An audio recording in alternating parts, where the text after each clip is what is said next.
Hello, football family. Welcome into Huddle It Up Films at Real Jake Vogel with me. We're going on over the tight ends today, fantasy football.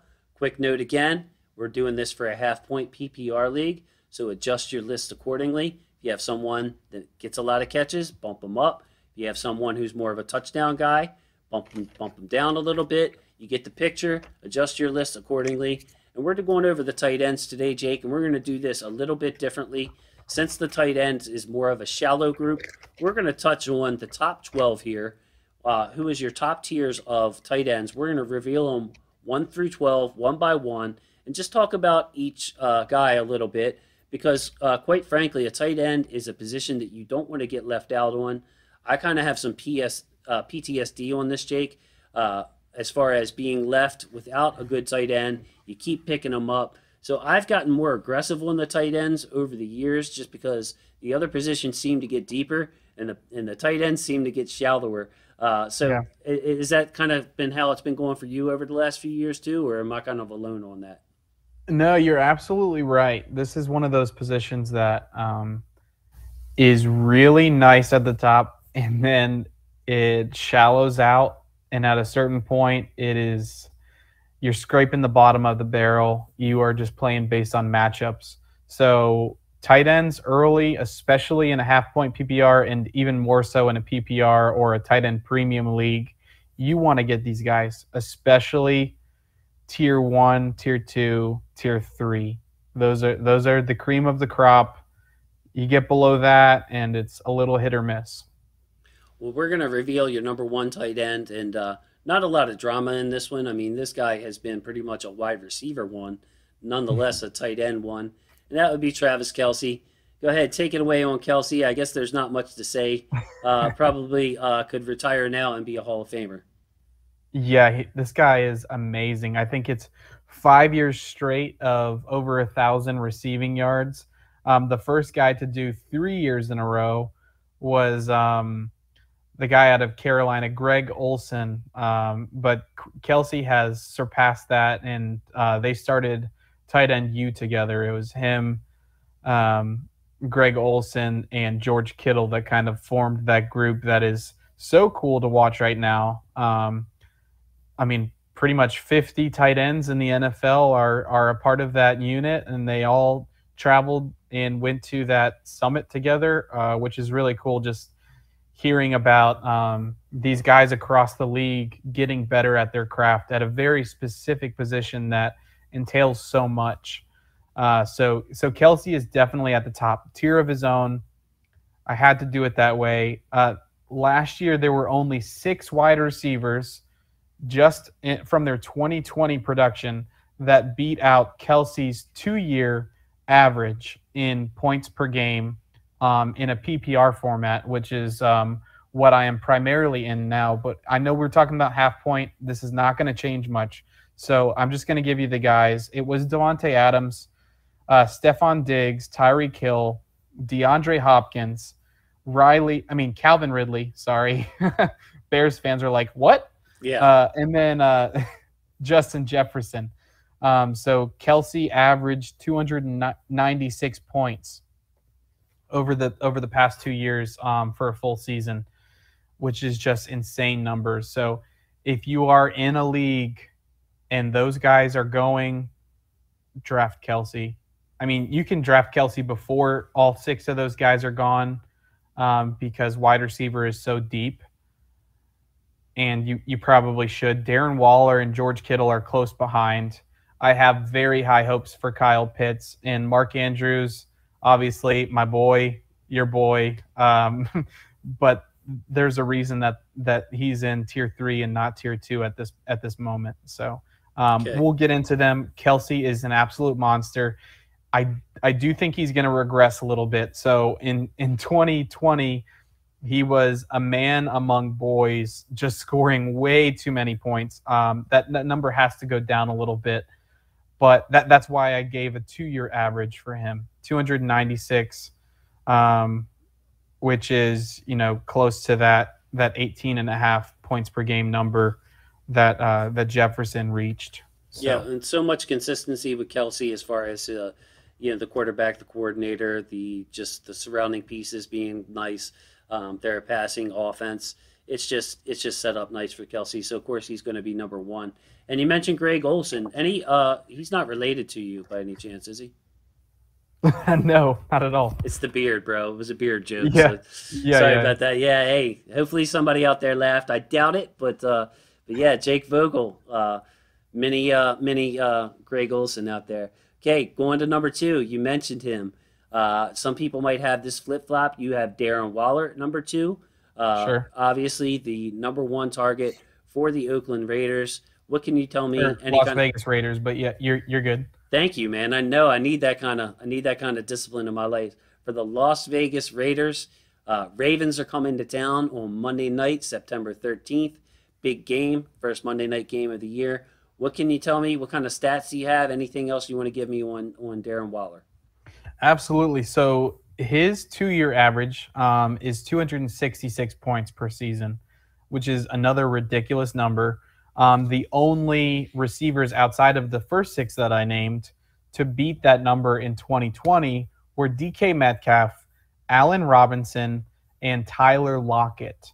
So there's a reason that I had those wide receivers ranked the way I did. It was kind of based on where to put these tight ends in the wide receivers in relation to them whenever you're drafting. So Darren Waller is another amazing player. He is clearly the number one target in that offense, which is something special. Not a lot of tight ends beat out the number one wide receiver in an offense, and Darren Waller is one of those few. So I would grab him as early as you can. If Kelce's gone, grab Waller. Waller is 29 years old, but I mean, Kelce's in his 30s and he's still balling out. So if you're in Dynasty, don't really worry about taking Waller a little early. He's still a really good player. Great. Moving on to number three on your list. Could be number two or number three on most people's list, I would say. Is he's coming back from a rough year. George Kittle, San Francisco 49ers. They're still in San Francisco, right, Jake? I didn't mess that up. Right? Yeah, you're good, man. Yeah, George Kittle, multifaceted tight end. His value goes way beyond fantasy football because, man, the way he blocks is just excellent. Unlike Kelce and Waller, this is a more grounded team as far as they kind of operate their offense a little differently. They're not afraid to run right through the backs. They're not afraid to run through a Deebo Samuel or a Brandon Ayuk, who we're both pretty high on this year. But it's hard to put George Kittle any lower than third. Absolutely. I mean, Waller and Kittle are just like neck and neck for me. It's more so the health issues with George Kittle that knocks him a tad below Darren Waller. Waller hasn't had the same issues, so that's why Kittle is third. He has averaged about 240 points, maybe a little bit higher than 240 points per season in PPR format. That number is still holds true when you're ranking these tight ends on where these guys rank. So he should be higher than Kyle Pitts or Mark Andrews or TJ Hockenson. So the only wide receivers that then tack on in that same range are Thielen, Mike Evans, A.J. Brown, Robert Woods, Amari Cooper, and Brandon Cooks. That I also mentioned why I was high on Brandon Cooks. He's in that special tier close to a George Kittle. Yeah, if you missed the wide receiver show, Jake and I actually got into a virtual fist fight. Got nasty when it came to Brandon Cooks, man. I mean, yeah, it wasn't that bad. But moving on to, you know what? Before we move on, George Kittle, I love his yards after catch. As if you want to compare that to Kelce and Waller, yeah, I mean, it takes a team to bring him down. The determination, as you see Jake taking a nice sip of the scotch there. Kittle worthy, Scotch worthy for sure. So hey, moving to number 4 on your list. Now this is going to be the first guy that we're going to have a hard time placing here. A lot of people will, maybe not Jake Vogel, and that is Kyle Pitts, the rookie in Atlanta, down there with Calvin Ridley, Hayden Hurst, Russell Gage, Arthur Smith offense. Talked a lot about Atlanta. These guys keep popping up, and they always seem to have some good fantasy options down there in Atlanta. What makes you so high on Kyle Pitts? I mean, this is an easy question to answer, Jake. Really. Yeah, I mean, I do a lot of draft work, a lot of evaluation of prospects, and Kyle Pitts was absolutely a joy to watch. He was tight end one, he was wide receiver one. So this guy coming into Atlanta without Julio Jones, just Calvin Ridley ahead of him, seems to be a almost a lock for 15 points per game in a PPR format, probably higher than that, honestly. And if you're in a tight end premium league, get Pittle. I mean, get Kyle Pitts. Pitts and Kittle, equals Right. Pittle. Little Pittle there, yeah. Yeah, get Kyle Pitts whenever you can, because this guy is going to be a target monster, a reception monster. He has really solid hands. I think his touchdown percentage is going to be pretty high. And he has a nice running mate there in that same room with Hayden Hurst, the guy that we know pretty well from Baltimore. Mm-hmm. But that offense is going to run through Ridley, Pitts, Hurst, and Mike Davis. So I would be paying attention to the Atlanta Falcons, how that the training camp is going. It seems like Pitts is catching on pretty strong and has a nice chemistry with Matt Ryan. And this is a situation, Jake, where I go to bat for him too because of the offensive coordinator, the new head coach, I should say, and Arthur Smith. If you saw him in Tennessee, Jonnu Smith was down there. He was involved heavily in their game plan. Anthony Ferkser had a role, as a big third down type receiver. So I don't look at it as a logjam down there between him and Hayden Hurst. Kyle Pitts is going to have his own role. He will earn the first reads down there. And as far as a route running, I don't think I've ever seen a better. I'd have to go back and really think about it. But as far as a pure route runner out of the tight end position, Kyle Pitts has got some serious sick moves. I expect him to be a goal line threat down there, and well justified on your list as number 4. Moving on to number 5, a guy we know well, Ravens tight end Mark Andrews. Certainly a security blanket for Lamar Jackson.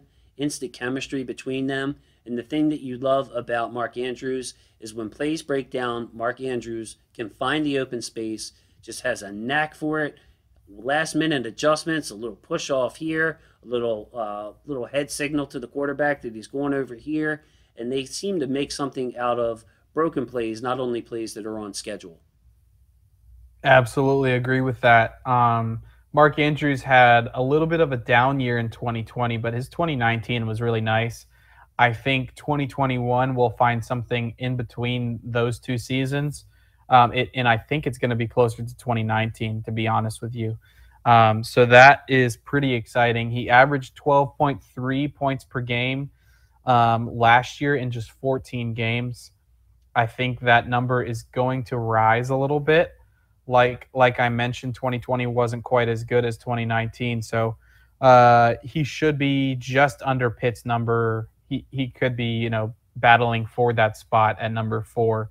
And then we'll get to TJ Hockenson, who is in an offense in Detroit that has very little when it comes to weapons for Jared Goff. So new quarterback in Detroit, but it's just Hockenson and DeAndre Swift that stand out in terms of fantasy football. So I expect Hockenson to also increase his workload. His volume is going to go up. Last year, he averaged 11.06 points per game in 16 games. That number should climb at least 13, 14 points per game in a PPR format and a half point. It's going to be just under that. So he's another guy that's bound for a breakout if you didn't already consider him a breakout player. I do personally because I actually drafted him last year in one of my leagues, and he started off very slow. And I thought about cutting him. I was on the verge of cutting him because there was injuries and being the COVID year, and I was already using my IR spot. So I was glad that I stuck by Hockenson and have him as an option for this year as one of my keepers. But I do believe that I was going to make the same point. We don't compare notes on every player before the show or anything. He's the centerpiece, probably the most reliable part of that offense, aside from the running backs. And you look at Matt Campbell, Dan Campbell, I believe. I'm sorry. Yes. Dan Campbell likes to play a tough brand of football. I can't see Dan Campbell going to a lot of four wide receiver sets, especially when you don't have four wide receivers deserving to be on the field, quite frankly. Detroit should be playing from behind a lot. There's so many points I could make on TJ Hockenson, and I'm glad to see him get respect on your list at number 6 here. So, number 7, another guy that I really liked, came out in the same draft as Mark Andrews, as Hayden Hurst. Uh, I love his size. He's gotten better and more comfortable. And Philadelphia has decided, looks like, that they're going to move on from Zach Ertz eventually and just Yeah. turn things over to Dallas Goedert. Yeah, he was another guy that I loved in the scouting process. He has some really nice hands, makes some spectacular catches, one hand grabs, should be a red zone monster. And whenever Ertz is gone out of the picture, Goddard is going to be one of those tight ends you have to have on your fantasy team. So I have him at number 7. I think that's pretty appropriate when I look at the rest of this list and the talent above him. But he is right there in the mix with that 5, 6, 7 group. Whenever Ertz kind of falls out of the play calling and the designed passes towards his direction, Goddard is the guy. I mean, he's already going to be a good player with Ertz still in that offense. He averaged 10.9 points per game last year. Um, it's going to be even better than that this year. So I agree too, and the salary of a player also comes into play on personnel decisions. So if Ertz is pretty much pricing himself out of Philadelphia. I think that it's been pretty clear. Ertz wasn't happy; he wasn't getting the long-term deal, and I think the Eagles' plan there is pretty clear. And like I said, Dallas Goedert's role has continued to grow, and I think this year could be a year where he's just. I mean, I think he's already there, but he's going to be somebody that you play and that you're going to count on in your tight end spot. A guy that sprung out of nowhere checks in at number 8 on your list. yes, Not much fanfare, but I tell you what, his quarterback and his quarterback's history with tight ends definitely justifies his place on that list. At number 8, you have Robert Tonyan. yeah, man, he came out of nowhere last year. Before the season, I was looking at other players on the Packers depth chart to be that tight end, and Tonyan proved me wrong. He proved the league wrong. This guy can ball, and he was an absolute touchdown maker. The reason he's at 8 and not a little bit higher is because touchdowns aren't a super consistent statistic when it comes to predictive value in fantasy football. Those tend to fluctuate a little bit. So he's at number 8 for a reason. He actually scored slightly higher than Goddard, 11 points per game last year. I still think he's going to be around that range, but his touchdown numbers should go down because they were so high last year. Same can be said about Devontae Adams that we didn't really get into with the wide receiver position. A number of you might have Adams at number 1 because he was so good last year. I mean, the touchdowns he had like 18 touchdowns. That number is bound to go down. Even if it goes down to 14, it's not the same year. So Yeah, that is the reason that I have Tonyan at 8. yeah, you have to be careful with that. I mean, sometimes you just have to admit that the year went perfect for that player or that team. Everything opened up, the opponents, the weather, who was hurt. I mean, we saw that with the 2019 Ravens. It couldn't have went any better. They couldn't have played much better. They were due for some regression in 2020. The Packers, I don't remember exactly how many touchdowns Aaron Rodgers threw for, but I know it was in the 40s. It was league leading, just a crazy number. So they have to. It's going to come out of some receivers or tight ends numbers.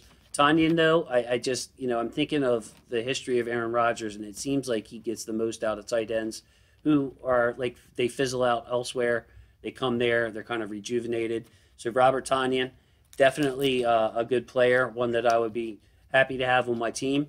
I actually kind of like the guy you have at number 9, a little bit better. We'll flash him up on the screen now. You can see we're going into Jake's fourth tier of tight ends. So Jake has Travis Kelce in a tier by himself, Waller, Kittle, and Pitts in that second tier. Get them if you can't get Kelce. You can feel comfortable with Andrews, Hockenson, Goedert, and Tonyan. But this guy at number 9, Noah Fant, extremely talented. I'm guessing that what's holding him back is just the question mark at quarterback, whether they're going to go with Teddy Bridgewater, Drew Lock, and how that whole organization is going to handle that. Yeah, absolutely. I mean, this is a guy that's really talented. Certainly one that could be higher on the list if he was on another team. So he's at 9 for a reason. He scored 10 points per game last year. There are other guys better than him. Certainly everybody on that list was a better scorer in terms of points per game last year. He played 15 games, which is really nice. It's a consistent number. And his total points were not great, 149.3. So that kind of puts him in that tier 4 to tier 5. So I left him in tier 4 for a reason. He is a nice receiving weapon and should be looked at early and often in that Broncos offense. It's just a matter of the quarterback. And I personally like Teddy Bridgewater more than Drew Lock in that offense. He's been a better quarterback in fantasy football and arguably a better quarterback in just life and everyday NFL passing. So if he has Teddy Bridgewater, his numbers go up a little bit. If he has Drew Lock, his numbers go down slightly. But he belongs in that tier 4. Hey, all great points. And the other thing that I think may hold him back is the uncertainty of all the weapons around him. I mean, we mentioned Gordon and Javonte Williams. They're probably going to be able to run the ball there in Denver. Then they have a solid line. Dude, you have Sutton, you have Jerry Jeudy, you drafted KJ Hamler. All of those guys are going to deserve run. So while they help each other out as an offense, they have great pieces of their offense. Where does Noah Fant fit in this? I think that this guy has a lot of upside. But yeah, the guys ahead of him are definitely safer picks. Which brings us to number 10. I think this guy is safe, although he might lack a little bit of upside, which is ironic to say for a guy as tall as he is. We mentioned him earlier. I believe he was in that same draft, that 2018 draft, and that's Mike Gesicki of the Miami Dolphins. Absolutely. Good player. Another one that I really liked for the Ravens, and I am so glad they got Mark Andrews because he has turned out to be the better player. Gesicki is still a really solid option when it comes to fantasy football at the tight end position. He averaged 10.8 points per game last year, which is a really solid number. Not much lower than Mark Andrews, about 2 points lower per game. I do think Andrews moves up this year. Gesicki is a tougher one to gauge if he's going to move up or move down or kind of stay put. So he's at that number 10 spot. He could be at 9, could be at 8, but not much higher than that. Agreed, and not much lower than that. I mean, we'll look at the guys below him here. I'd like where you have Gesicki a lot in this offense. At number 11, right behind him, this was a tough one for me because I think he's a much better football player than the numbers showed last year. And then they draft Kyle Pitts, and that's Hayden Hurst. We know a lot about this guy, the spectacular catches he makes, his speed after the catch. I thought that this was a mistake of mine, Jake. I had him in 2 out of my 3 leagues last year. Got him late. I'm like, you know what? Watch, they'll see. This guy's, he's going to Atlanta. They're going to throw the ball, and he had a hard time getting in my lineup week after week. Hard time predicting where he was. What can you expect for what do you expect from Hayden Hurst there at your number 11 spot at tight ends? So he's still a really solid player. If he was on other teams in the league, he would be the starter at tight end. At least half of the league, he's the best player at tight end. The problem is he keeps on getting put behind the 8 ball at the position. In Baltimore, Mark Andrews, he beat him after injury. And in Atlanta, they just drafted a first-round pick at at 4 overall, and Kyle Pitts, who's a freak of nature, really more of a wide receiver than a tight end. So Hayden Hurst is going to lose a little bit of target share, but not too much because Julio Jones is gone. We have to remember that when we're thinking about the Atlanta offense. So you have Calvin Ridley, and then I really think it's going to be Kyle Pitts and Hayden Hurst that are next, and Mike Davis, who was a really solid receiving back in Carolina after Christian McCaffrey went down. And then you have to factor in guys like Russell Gage and Zacchaeus, the other wide receiver in Atlanta. So that offense will be a little bit different with Arthur Smith as the head coach, but Hayden Hurst still has really soft hands. It's going to be his second year with Matt Ryan, and that means more than we know as just, fans of other teams at this point. Yeah, I love Hayden Hurst. His whole story. He got the yips as a baseball pitcher. That Right. his career ended. He comes to Baltimore, has a pretty severe foot injury that he toughed it out through his rookie year. Lost his job to Mark Andrews. The organization and him had so much respect for each other that they saw where this was going. The opportunity wasn't there. The Ravens turned Hayden Hurst into J.K. Dobbins. Hurst gets his spot to shine, and now here we are a year later. They just can't pass on Kyle Pitts. So love you, Hayden Hurst. I know you're not watching the show, but my goodness, man, heart goes out. Jake, I know you feel the same way. He's just an easy guy to root for. But we're gonna move on. If you're in a 12-team league, this is Jake's 12th ranked tight end, and that's Logan Thomas. What can you tell me about Logan Thomas? Yeah, so first thing I'll say about that, in a 12-team league, especially if you're in a snake draft like most people do, you may not get the 12th tight end if you're picking 12. A lot of these guys will double dip, and it makes sense, especially in a tight end premium league or in any sort of half point or PPR format. These guys are worth a lot, especially when you start looking at the receiver depth and then the tight end drop off. You get 2 of these guys. For example, I was able to get Darren Waller and Kyle Pitts in a dynasty PPR tight end premium league that I'm in. It was worth it for me, so I did that. So other people may not be getting a player as valuable as Logan Thomas. Great point, by the way. I'm sorry, I just wanted to interrupt in saying, yeah, you've heard what we've said about the depth elsewhere and the importance of tight ends. So, like Jake said, basically, I'll simplify it. Don't sleep on the tight ends. Do not wait and just wait till 11 are taken, because by the time it gets back to you, you might be down to tight end 14 on your list. So Right. sorry to interrupt there, Jake. No, You you were fired me good, up. man. I love the on spot analysis there. So yeah, go ahead, please. Though with Logan Thomas. Yes, sir. So Logan Thomas had a little bit of an outlier season last year. He's been in the league for a little while, and he just had a great year with the Washington football team. Averaged 11.6 points per game. Not many people know that much about Logan Thomas, but he just signed a contract extension with the football team, which is just a hilarious name. And we'll have Ryan Fitzpatrick throwing him the ball. Now, I'm not sure how many of you are familiar with Fitzpatrick, but he also had a nice connection with Mike Gesicki in Miami. So he does not mind throwing the ball to tight end still.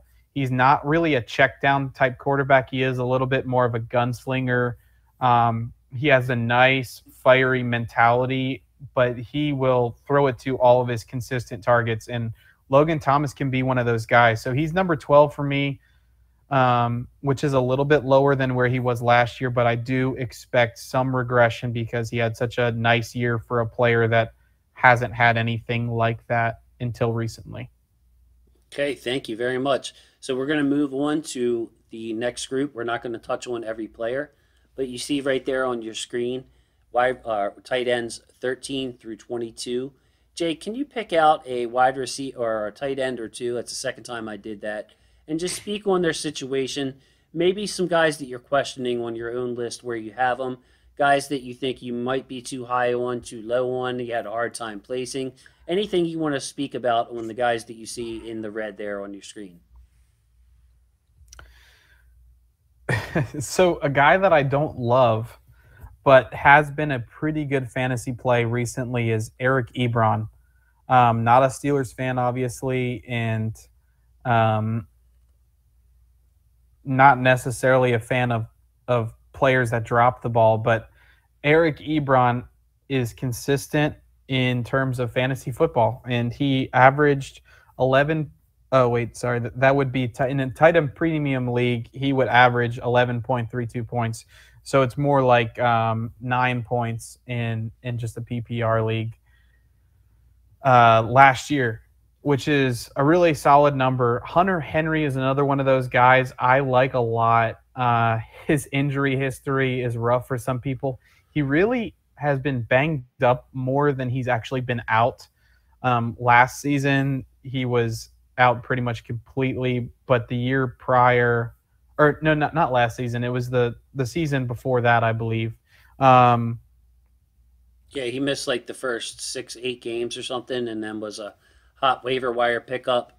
And I right. remember guys splashing and using their waiver priorities on him. But yeah, very talented player.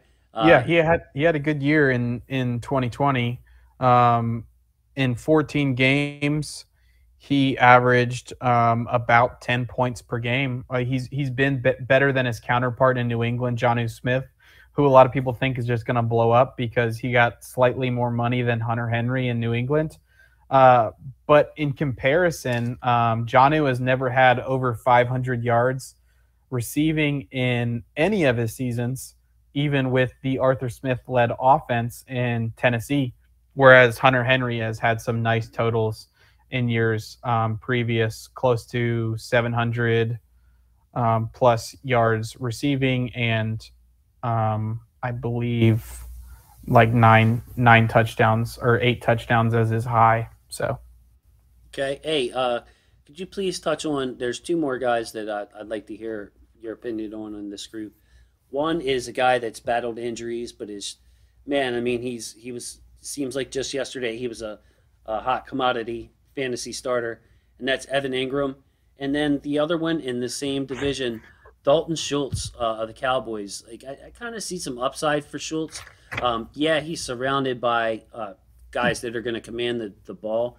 But as a young player in this league and a guy that finally seems to have the job to himself, I could see myself or seeing a couple of plays on the NFL Network of Dalton Schultz in the preseason, being like, all right, maybe this is a guy I'm gonna target, later in the draft if I have an extra spot. So yeah, Evan Ingram, Dalton Schultz.